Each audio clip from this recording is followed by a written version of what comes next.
গত স্বৈরাচার সরকারের কিছু দোসর এবং আমাদের বিএনপির একটা অংশের কিছু লোকজন এই দোষরদের নিয়ে বিভিন্ন জায়গায় দলবাড়ি করার চেষ্টা করছে। আর এই কারণে প্রত্যেকটা জায়গায় বিশৃঙ্খলা সৃষ্টি হচ্ছে। প্রিয় ভাইয়েরা আমার, আপনারা সতর্ক থাকবেন, কোন আওয়ামী দোসর যাতে বিএনপির কোন সংগঠনের মধ্যে ঠাঁই না পায়।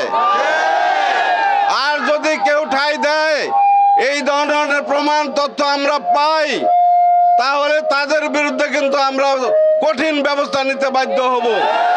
আমাদের নেতা জানেন কে? মুস্তাফিজুর ভূঁইয়া দিবু ভাই, উনি কোনো সন্ত্রাসীরা ঠাঁই দেয় না, এবং আমরা ওনার নেতাকর্মী হিসাবে আমরা চাই না কোনো আওয়ামী সন্ত্রাসী বা আওয়ামী লীগের দোসরদের কেউ স্থান দেন। তাই আজকের এই বিক্ষোভ সমাবেশে আমি ঘোষণা করছি, পরবর্তীতে কিন্তু আমরা বিক্ষোভ মিছিলে এই সীমাবদ্ধ থাকবো না, আমরা ডাইরেক্ট অ্যাকশনে চলে যাব। অ্যাকশনে আজ থেকে কাঞ্চন আওয়ামী পরিষ্কার করার এই কর্মসূচি শুরু হলো।